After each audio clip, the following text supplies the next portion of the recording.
Mahfud MD tantang Menteri usut kasus pagar laut Tangerang, bongkar jika tak terlibat, jangan takut. Hampir 1 bulan berlalu, kasus pagar laut ilegal hingga kini belum terungkap siapa pemilik dan yang bertanggung jawab. Publik menanti penegakan hukum atas upaya pelanggaran tata ruang laut di Kabupaten Tangerang, Banten. Dirpol Airut Polda Metro Jaya, Kombes Joko Sadono, mengatakan langkah-langkah penegakan hukum atas pemagaran laut itu tengah dilakukan oleh KKP. Polri disebut masih menunggu hasil penyelidikannya. Kementerian Kelautan dan Perikanan sebelumnya mengatakan KKP hanya berwenang menangani pelanggaran administratif. Sementara penanganan pelanggaran hukum pagar laut ilegal bersertifikat di Kabupaten Tangerang, KKP menyerahkan kepada aparat penegak hukum. Di tengah proses pembongkaran pagar laut, ternyata ada fakta baru ditemukan, yakni adanya protes dari warga yang merasa namanya dicatut terkait surat kepemilikan tanah yang diduga dilakukan oknum pemerintahan Kabupaten Tangerang.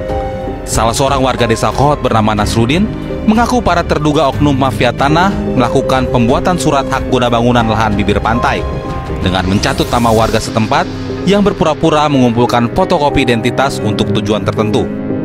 Mereka yang diduga terlibat mafia tanah sudah dilaporkan ke Mabes Polri maupun ke KPK. Polemik pagar laut di Tangerang, Banten menuai kritik dari berbagai kalangan, salah satunya mantan Menko Polhukam Mahfud MD. Dia menilai bahwa kasus pemagaran laut bisa dinyatakan sebagai tindakan pidana karena diduga terdapat penyerobotan alam. Pemerintah sejauh ini masih berpolemik pada ranah hukum administrasi dan teknis. Nah, saya melihat ini soal pagar laut ini terjadi, semula terjadi saling lempar tidak tahu, akhirnya ketahuan. Lalu sekarang nampaknya kementerian itu pada takut mengungkap. Itu kan masalahnya sederhana ya. Sederhana itu, laut itu tidak boleh dikapling, laut itu tidak boleh dikeluarkan HGB. Ternyata keluar HGB, jelas itu adalah pelanggaran hukum. Nah sekarang apa sulitnya mengungkap itu? Oh menterinya takut, tidak perlu takut kalau menteri tidak terlibat. Kan selalu aja di kementerian ada kejahatan yang dihukum dirjennya, kepala kanwil, itu biasa. Jadi menteri yang sekarang nih, menteri ATR BPN itu kan mengeluarkan sertifikat ratusan tuh. Itu gampang maksudnya, ambil satu sertifikat siapa yang tanda tangan. Lalu menteri tidak harus ikut disalahkan karena di dalam hukum itu ada namanya delegasi kewenangan. Yang mempunyai delegasi kewenangan itulah yang tangkap pertama, lalu tanya, kenapa kamu membuat ini, siapa saja yang terlibat, kan gitu. Jadi menteri tidak usah takut dong. Dibuat satu-satu. Nasrullah ini kan anak saya, ya, baru berumur sekitar 18 sampai 20. Ya. Ini yang membuat ini kan keterangan waris, jadi saya udah dianggap mati gitu. Saya masih hidup.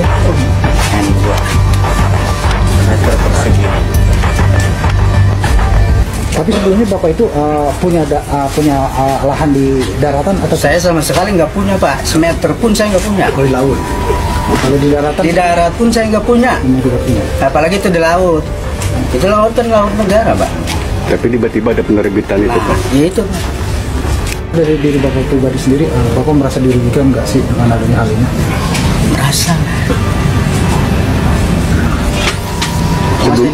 Saya nggak terima ini, nggak terima. Pak, sebelumnya ada pihak-pihak dari kelurahan datang ke rumah Bapak? Nggak ada. Mereka tiba-tiba pinjam KTP anak ya, Bapak? Anak saya. Terus langsung diambil begitu aja. Kemudian yang selebihnya saya nggak tahu ya, tahu-tahu jadi begini. Itu khusus di Desa Kohot ya. Di Desa Kohot itu terbagi ada berapa pecahan sertifikat. Nah, si kepala desa ini mengerahkan, dalam tanda petik mengerahkan individu-individu. Individu itu salah satunya adalah warga. Nah, gimana caranya? Itu dibohongi, dimintain KTP, nah kemudian dibikinlah PM1, itu istilahnya PM1. PM1-nya diurus sama pihak kepala desa gitu, dan kroni-kroninya juga gitu ya. Nah, salah satunya adalah warga kami, itu anaknya itu diminta KTP tanpa sepengetahuan untuk dibuatkan ternyata SHGB. Nah, dalam prosesnya itu PM1-nya itu bukan hanya PM1 dalam untuk peningkatan sertifikat, tapi dibuatkan surat keterangan waris. Jadi seolah-olah ayahnya sudah meninggal, sehingga asal usulnya itu meninggal gitu. Asal usulnya ini dari nenek moyangnya gitu ya. Nah seperti itu.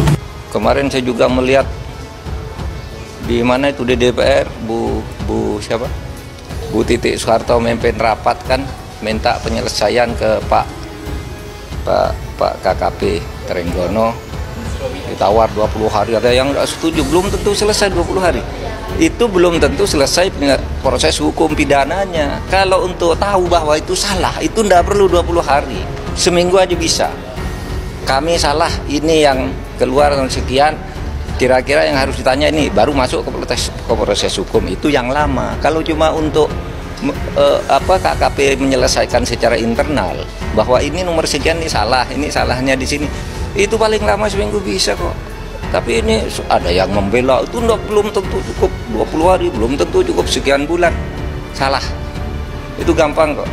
Itu menyelesaikan dalam arti di lingkup tanggung jawabnya, bukan menyelesaikan proses hukum pidananya gitu. Kok jadi berdebat nggak karuan. Polri sebagai penegak hukum, ketika ada dugaan kejahatan yang begitu terang benderang, ya sebenarnya tidak menunggu lama-lama. Ketika TNI sudah bergerak, ketika ATR BPN juga sudah mulai bergerak, sudah mulai melakukan pengusutan, bahkan sudah akan membatalkan sertifikat HGB karena alasan tanah musnah itu. KKP meskipun sudah sangat terlambat juga sudah mulai bergerak, meskipun hasilnya sampai sekarang kita juga masih menunggu-nunggu kan. Yang jadi pertanyaan, kenapa Polri sampai sekarang belum melakukan tindakan yang ditunggu-tunggu oleh masyarakat? Boleh itu disegel, boleh itu dibongkar karena sudah mengganggu mata pencaharian nelayan. Tetapi kan jauh lebih dari cukup itu kan. Harus diusut, penanggung jawabnya itu siapa, pelaksana pemanggaran itu siapa, pencaplokan itu dilakukan oleh siapa. Kalau itu yang dilakukan berarti ini kan pekerjaan mafia. Tidak mungkin dilakukan oleh preman semata, oleh aparat tingkat bawah semata, tapi kan pasti ada kerjasama kong kali kong, bisa jadi dari aparat yang paling bawah sampai aparat yang paling atas, masa lalu ke masa sekarang kan. Ex-Menteri Koordinator Bidang Politik dan Keamanan Republik Indonesia, Menko Polkam, Mahfud MD menantang para menteri terkait untuk membongkar kasus pagar laut di Tangerang, Banten.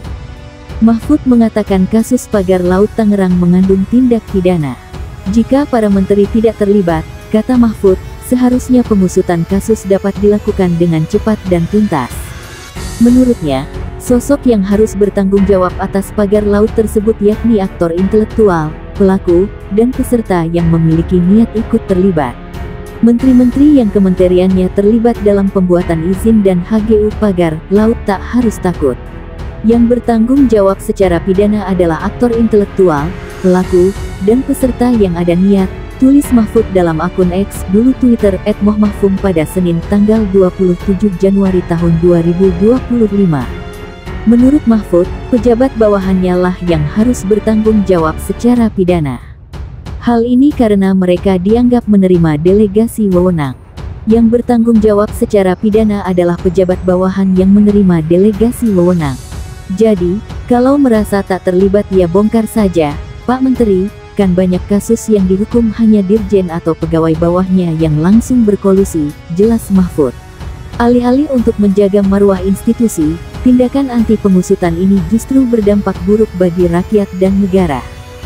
Serahkan mereka yang melanggar hukum, bawa bukti-buktinya ke aparat penegak hukum. Tak perlu menutupi kasus dengan alasan demi marwah institusi, kata Mahfud. Sebelumnya, Sabtu tanggal 25 Januari tahun 2024, Mahfud telah mengatakan bahwa kasus pagar laut Tangerang ini bukanlah persoalan sepele.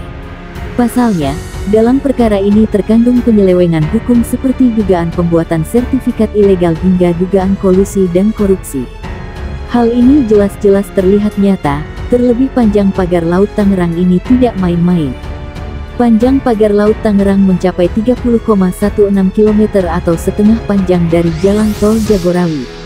Kasus pemagaran laut seharusnya segera dinyatakan sebagai kasus pidana, bukan hanya ramai-ramai membongkar pagar. Segerakah lidik dan sidik? Di sana ada penyerobotan alam, pembuatan sertifikat ilegal, dugaan kolusi korupsi. Tetapi kok tidak ada aparat penegak hukum pidana yang bersikap tegas, demikian kata Mahfud dalam akun X-nya. Menurutnya, langkah yang dilakukan pemerintah baru bersifat hukum administrasi. Pencabutan pagar laut Tangerang ini juga bagian dari aksi teknis di lapangan. Justru, mengapa pengusutan hukum tidak dilakukan dengan jelas? Mahfud menilai ada kejanggalan terkait dengan kasus pagar laut Tangerang ini.